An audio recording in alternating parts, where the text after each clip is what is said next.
नमस्ते साथियों, स्वागत है आपका अपने YouTube चैनल पर। आज हम हिंदी का पाठ करते हैं 15वां अंधेरी नगरी। पहले हम पाठ परिचय पढ़ते हैं। प्रिय शिक्षार्थियों, हमने अब तक हिंदी में कई विधाओं को पाठों अध्ययन किया है। कहानी, निबंध, कविता आदि यह पाठ जो हम पढ़े जा रहे हैं नाटक विद्या में लिखा गया है।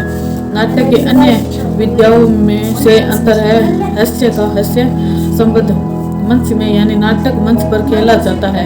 यदि तत्व नाटक को अन्य विधाओं से अलग करता है अंधेरी नगरी व्यंग और हास्यवान नाटक है। यह भारत हिंदू हरिश्चंद्र द्वारा लिखा गया है। व्यंग से तात्पर्य है किसी रचना में जब रचनाकार वस्तु का या परिस्थिति की असंगति और एटपेटन को बताता है और उसे पढ़ते सुनते समय थोड़ी बहुत हंसी भी आती है तो उसे व्यंग रचना कर सकते हैं। अब इसका पाठ सारांश पढ़ते हैं। इस पाठ में कुछ 6 अंक है जो काफी छोटे आकार के हैं। इनमें गद्य और पठन दोनों मिश्रण है। पहला अंक पढ़ते हैं। एक महंत जी अपने 2 चेलों के साथ भजन करते हुए नगर में प्रवेश करते हैं। उनके शिष्य गोवर्धन दास और नारायण दास है वे भी अपने गुरु के साथ भजन गा रहे हैं। नगर बहुत पसंद सुंदर है और वहाँ के लोग संपन्न प्रतीत होते हैं। महंत जी अपने दोनों चेलों को भीख मांगने के लिए नगर में भेजता है। गोवर्धन दास पश्चिम और नारायण दास पूर्व दिशा में की ओर भीख मांगने के लिए जाते हैं। गोवर्धन दास महंत जी से आशा भरे स्वर से कहता है कि वह बहुत सारी भीख प्राप्त करके लौटेगा, लेकिन महंत जी उन्हें समझाते हैं कि अधिक लालच नहीं करना चाहिए क्योंकि लालच ही पाप का मूल है और इससे यश और दान मान दोनों मिट जाते हैं। आदर समान नहीं रहता और लालची व्यक्ति को नरक के कष्ट भोगने पड़ते हैं। महंत जी तो भीख में मात्र अनाज प्राप्त करना चाहते हैं। दूसरा, लेखक ने कुछ दूसरे अंक में बाजार का वर्णन किया है जहाँ तरह तरह के माल बेचने वाले अपने ढंग में ग्राहकों को अपनी ओर आकर्षित करना चाह रहे हैं। कबाब वाला अपने द्वारा बनाए गए कबाबों में बहुत अधिक प्रशंसा करता है। मसालेदार भुने हुए चने बेचने वाला अपने माल को बेचता है। उसकी जल्दी ही उसकी दुकान है। उसके माल खरीदने वाले सभी लोगों के लोग नारंगी बेचने वाला लोगों से अपने ढंग से माल बेचना चाहती है। वह नींबू संतरा आदि बेचती है। उसका माल टके शेर भाव है। एक हलवाई जलेबी, गुलाब जामुन, खुरमा, बुंदी, बर्फी, समोसा, लड्डू आदि मिठाइयाँ टके शेर बेच रहा है। वह टके शेर खाजा बेचता है। उसकी हर मिठाई टके शेर है। एक कुंजहीन धनिया, मेथी, पालक, बथुआ, सरसों, बैंगन, आलू आदि सब्जियों में टके शेर बेच रही है। एक मुगल अखरोट, पिस्ता, मुनका, किशमिश, आलू बुखारा, नाशपाती आदि से टके शेर बेचता है। वह मानता है भारतीय लोग दुबले पतले और कमजोर है, बल्कि उसके देशवासी शक्तिशाली और मजबूत है। चूर्ण बेचने वाला विशेष राज्य में चूर्ण बेचना चाहता है। उसके चूर्ण का सब पर अनुकूल प्रभाव पड़ता है।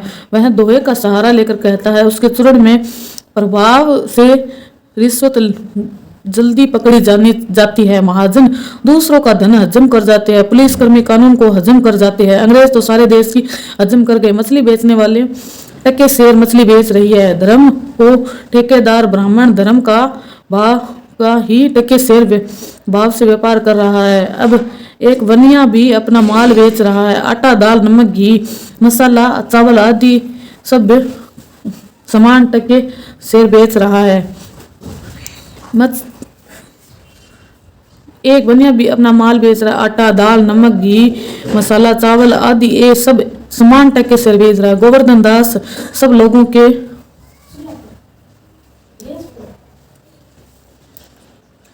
माल का बार बार भाव पूछता है और सब का भाव टके शेर जान बेच रहा है। गोवर्धन दास सब लोगों से उनके माल का बार बार भाव पूछता है और उनका सबका भाव टके से जानकर आश्चर्यचकित रह जाता है। उसे उन्हीं से में मालूम होता है कि उस नगर का नाम अंधेरी नगरी है और वहाँ का राजा चौपट है।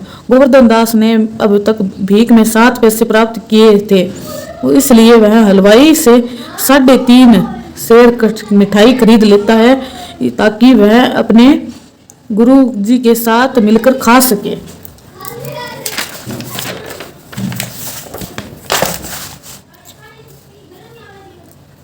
तीसरा अंक।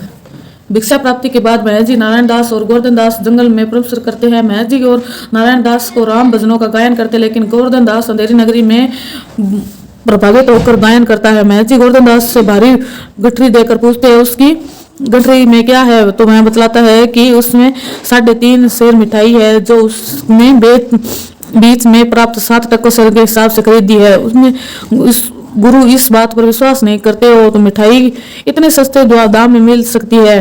गोवर्धन दास उनसे कहता है, अंधेरी नगरी चौपट राजा टके शेर बाजी टेक टके शेर खाजा।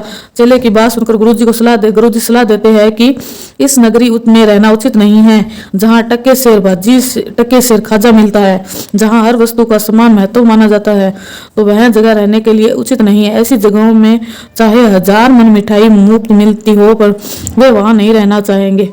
गुरुजी को यह बात गोवर्धन दास को पसंद नहीं आई, क्योंकि उससे वहाँ का सुख अनुभव होता है। गुरुजी अपने दूसरे चेले नारायण दास वहाँ से इस समय चले जाते हैं। गोवर्धन दास वहीं रुक जाता है। जाते समय गुरुजी ने उससे कहा कि यदि कभी कठिनाई आए तो उसे याद कर ले, ताकि वह उनकी सहायता कर सके। चौथा अंक। राज्यसभा में मंत्री नौकर आदि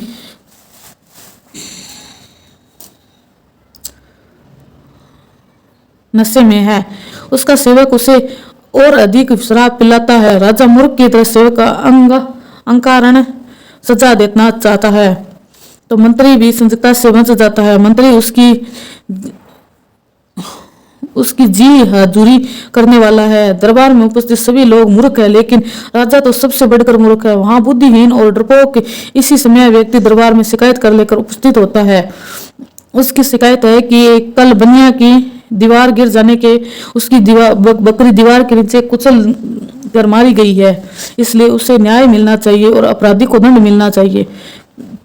राजा अपनी मूर्खता का परिचय देते हुए कहा, दीवार को गिरफ्तार करने का आदेश देता है, जो संभव नहीं है, इसलिए वह कई लोगों के एक एक करके दरबार में बुलाता है। बनिया कारीगर, चूना बनाने वाला व्यक्ति, कसाई, गडरिया और कोतवाल को राजा के सामने पेश किया जाता है।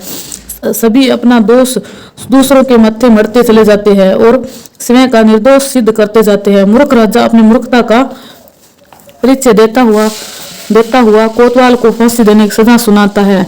स्वयं मंत्री का सहारा लेकर वहां से चला जाता है। वह ना तो शिकायत करने वाली समस्या को समझता है, न न्याय करता है, न अपराधी को दंडित करता है, और एक निरपराध को मौत की सजा सुना देता है। गोवर्धन दास टके शेर 5वां अंक पढ़ते हैं। गोवर्धन दास टके शेर के भाव मिठाई खाकर बहुत मोटा हो गया। वह आनंद से जीवन व्यतीत करता हुआ है, अपने में मस्त है। खाना पीना गाना ही उसका काम है। वह उन गाना गाते हुए राज्य में व्यवस्था वर्णन करता है। वहाँ के ऊंचे नीचे सभी लोग एक ही तरह है, सब लोग विवेक के रहित है। पापी और पुण्य आत्माओं में कोई अंतर नहीं है। पाप पुण्य वहाँ में कोई भेदभाव नहीं। मूर्ख राजा के प्रति लोगों की अभिव्यक्ति वह भी जो भी करता है वह ठीक माना जाता है। राजा का ईश्वर का अवतार है, उन लोगों की कामना माना जाता है। राजा ही ईश्वर का अवतार है, उन लोगों की मानना है कि राजा अन्याय नहीं करता। सारे देश में अन्याय का बोलाबाला है। राजा के कर्मचारी बुरे आचरण करने वाले, वे आम जनता पर मनमाना अत्याचार करते हैं। सभी जगह धोखेबाज और कपटी लोग में का ही साया बना हुआ है। इतना होने पर गोवर्धन दास परम प्रसन्न है और उन्हें खूब खाने को मिलता है। उसे लगता है कि उसने गुरुजी के साथ न जाकर बहुत अच्छा किया। तभी 4 सिपाही उसे पकड़ लेते हैं और कहते हैं कि उसे फांसी के फंदे पर लटकाया जाए। उसे बताता है कि कोतवाल को फांसी की सजा दी गई है, लेकिन फंदा बड़े आकार का बन गया। उस समय कोतवाल की गर्दन पूरी नहीं आती, क्योंकि वह शरीर का पतला है। तुम मोटे हो, इसलिए तुम्हारी गर्दन पूरी आ जाएगी। वैसे भी इस राज्य में साधु महात्माओं की सबसे बड़ी दयनीय अवस्था है। राजा के साथ न्याय से डर से नगर में कोई मोटा होता ही नहीं है, इसलिए फांसी के फंदे में उसी की गर्दन डाली जाएगी। जब गोवर्धन दास अपने गुरुजी को याद करता है तो सहायता के लिए चिल्लाता है, रोता है, विलाप करता है, लेकिन चारों सिपाही उसे बलपूर्वक पकड़ कर ले आ जाते हैं। 6वां अंक। सिपाही गोवर्धन दास को पकड़कर शमशान में ले जाते हैं। उसे फांसी पर लटकाया जा सके। वह रोता है, चिल्लाता है, विनती करता है। सिपाही गोवर्धन दास को पकड़कर शमशान ले जाते हैं ताकि उसे फांसी पर लटकाया जा सके। वह रोता चिल्लाता है, विनती करता है, लेकिन सिपाही उसे नहीं छोड़ते। तभी उसके गुरु जी अपने चेले नारायण दास के साथ वहां आते हैं। सारी बात सुनकर उनके कान में धीमे स्वर में कुछ समझते हैं। उससे बदलते ही यह शुभ घड़ी में जो फांसी चढ़ेगा वह सीधा स्वर्ग जाएगा। इसलिए गुरु और चेला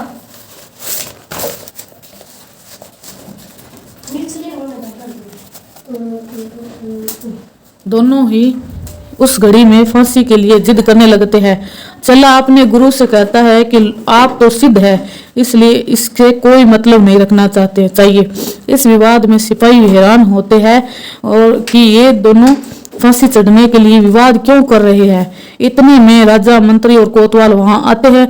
गुरु से यह जानकर कि यह शुभ घड़ी है और कोई इस घड़ी में मरेगा तो सीधा स्वर्ग जाएगा, कोतवाल और मंत्री जिद करते हैं। लेकिन मूर्ख राजा यह कहते हुए फांसी के फंदे में समय पहुंच जाता है कि इस राजा को के जीवित होते ही हुए पहले फांसी कौन चढ़ सकता है। इस प्रकार अंधेरी नाटक में लेखक ने विवेक रहित राजा के माध्यम से उस समय की परिस्थितियों को बताया है। साथ में ही उसे प्रभावित प्रजा, सामान्य आदमी को चेतना के बारे में बताया है।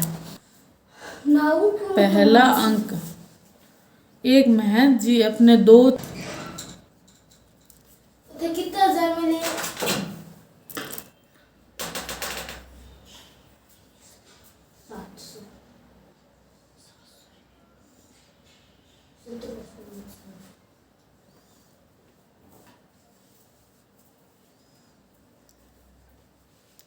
पहला अंक पढ़ते हैं। एक महंत जी अपने दो चेलों के साथ भजन करते हुए नगर में प्रवेश करते हैं। उनके शिष्य गोवर्धन दास और नारायण दास है, वे भी अपने गुरु के साथ भजन गा रहे हैं।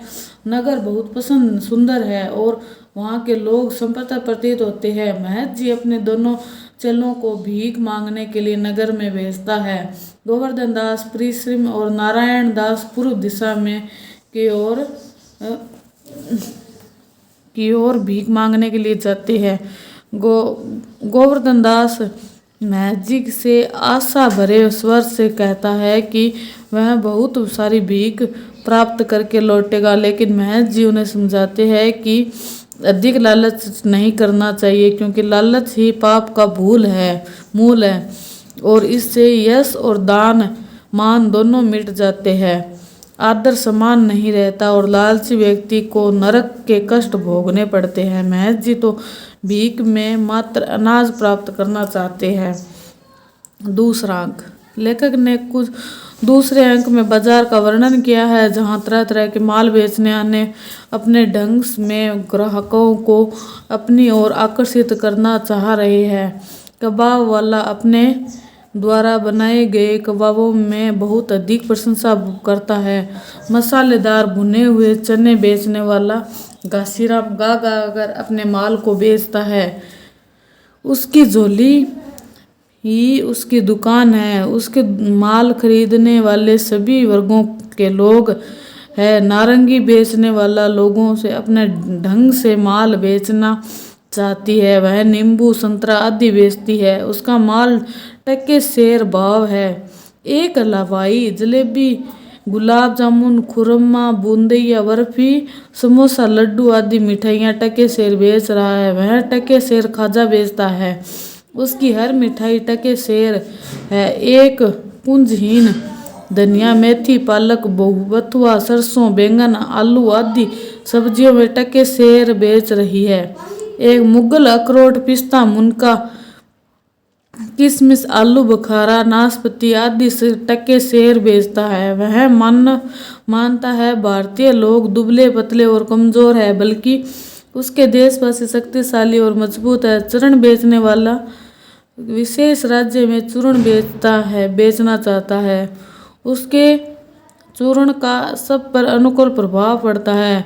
वह दोहे का सहारा लेकर कहता है, उसके चूर्ण में प्रभाव से रिश्वत जल्दी पकड़ी जानी जाती है। महाजन दूसरों का धन हजम कर जाते हैं, पुलिसकर्मी कानून को हजम कर जाते हैं, अंग्रेज तो सारे देश की हजम कर गए। मछली बेचने वाले टके शेर मछली बेच रही है, धर्म को ठेकेदार ब्राह्मण धर्म का ही टके शेर भाव से व्यापार कर रहा है। अब एक बनिया भी अपना माल बेच रहा है, आटा दाल नमक घी मसाला चावल आदि सब सामान टके शेर बेच रहा है।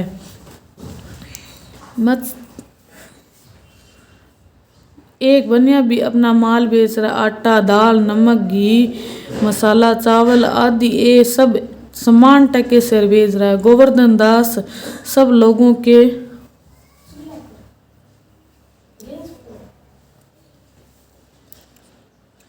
माल का बार बार भाव पूछता है और सब का भाव टके शेर जान बेच रहा है। गोवर्धन दास सब लोगों से उनके माल का बार बार भाव पूछता है और उनका सब का भाव टके शेर जानकर आश्चर्यचकित रह जाता है। उसे उन्हीं से में मालूम होता है कि उस नगर का नाम अंधेरी नगरी है और वहाँ का राजा चौपट है। गोवर्धन दास ने अब तक भीख में 7 पैसे प्राप्त किए थे, इसलिए वह हलवाई से 3.5 सेर मिठाई खरीद लेता है ताकि वह अपने गुरु जी के साथ मिलकर खा सके।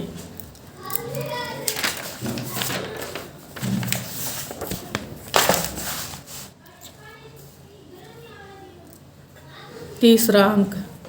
भिक्षा प्राप्ति के बाद महर्षि जी नारायण दास और गोवर्धन दास जंगल में प्रवेश करते हैं। महर्षि जी और नारायण दास को राम भजनों का गायन करते, लेकिन गोवर्धन दास अंधेरी नगरी में प्रभावित होकर गायन करता है। महर्षि जी गोवर्धन दास से भारी गठरी देकर पूछते हैं उसकी गठरी में क्या है, तो वह बतलाता है कि उसमें 3.5 सेर मिठाई है जो उसने बीच में प्राप्त 7 टकों शेर के हिसाब से खरीदी है। उसमें गुरु इस बात पर विश्वास नहीं करते और तो मिठाई इतने सस्ते दाम में मिल सकती है।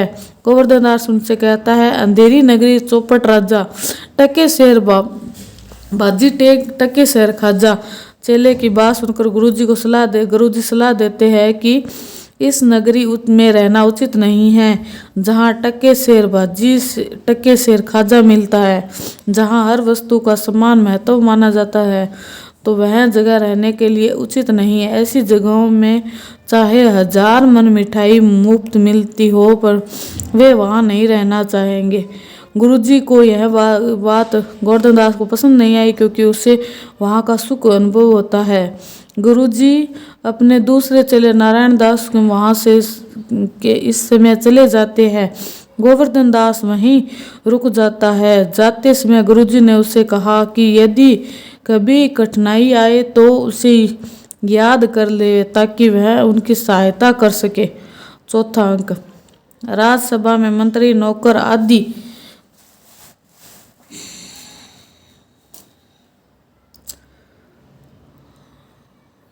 नशे में है, उसका सेवक उसे और अधिक शराब पिलाता है। राजा मूर्ख की तरह सेवक का अंकारण सजा देना चाहता है, तो मंत्री भी संदिग्धता से बच जाता है। मंत्री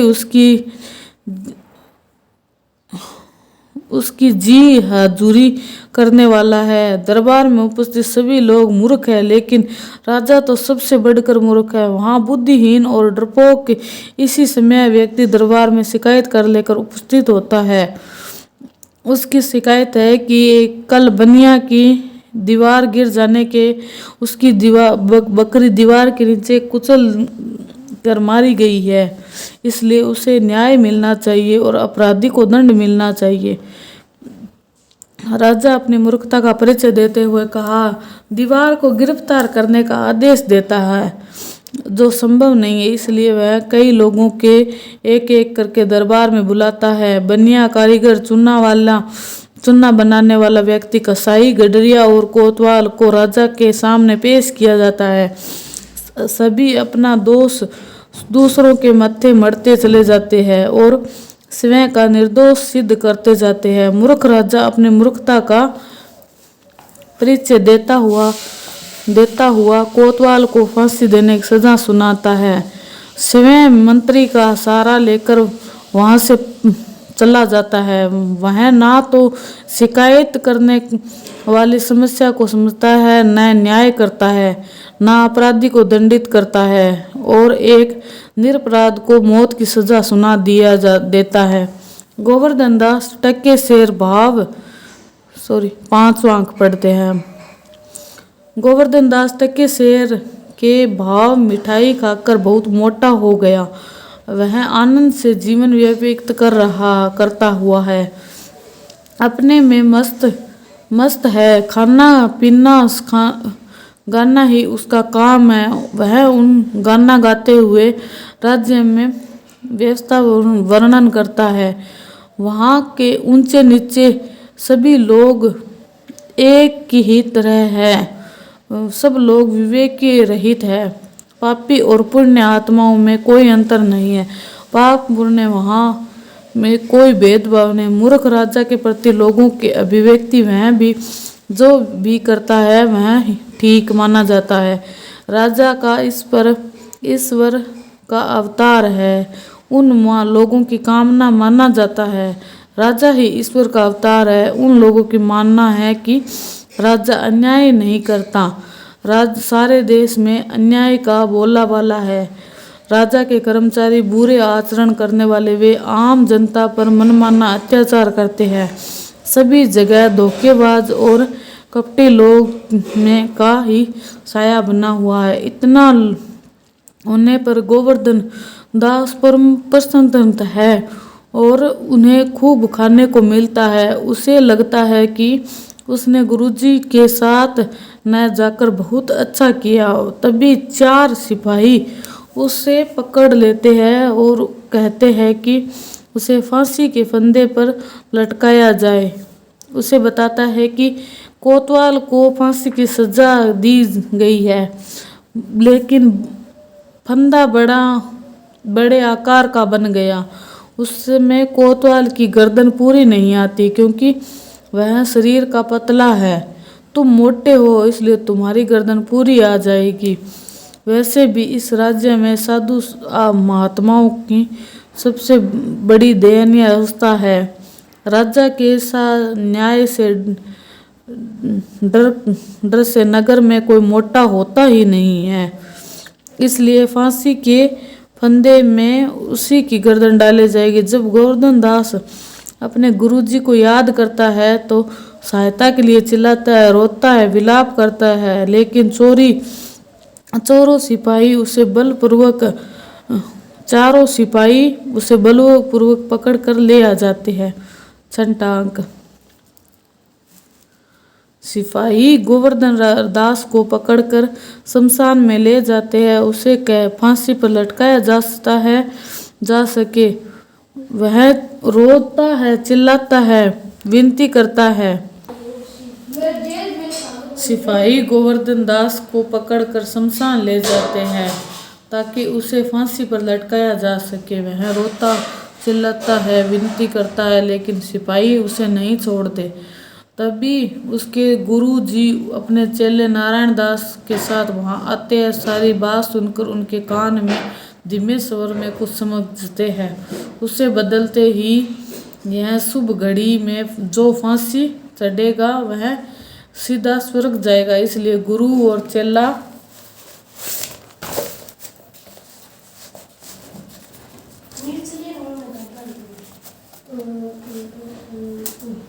दोनों ही उस घड़ी में फांसी के लिए जिद करने लगते हैं। चेला अपने गुरु से कहता है कि आप तो सिद्ध है, इसलिए इससे कोई मतलब नहीं रखना चाहिए। इस विवाद में सिपाही हैरान होते हैं और कि ये दोनों फांसी चढ़ने के लिए विवाद क्यों कर रहे हैं। इतने में राजा, मंत्री और कोतवाल वहां आते हैं। गुरु से यह जानकर कि यह शुभ घड़ी है और कोई इस घड़ी में मरेगा तो सीधा स्वर्ग जाएगा। कोतवाल और मंत्री जिद करते हैं, लेकिन मूर्ख राजा यह कहते हुए फांसी के फंदे में समय पहुंच जाता है कि इस राजा को के जीवित होते ही हुए पहले फांसी कौन चढ़ सकता है। इस प्रकार अंधेरी नाटक में लेखक ने विवेक रहित राजा के माध्यम से उस समय की परिस्थितियों को बताया है, साथ में ही उसे प्रभावित प्रजा सामान्य आदमी को चेतना के बारे में बताया है।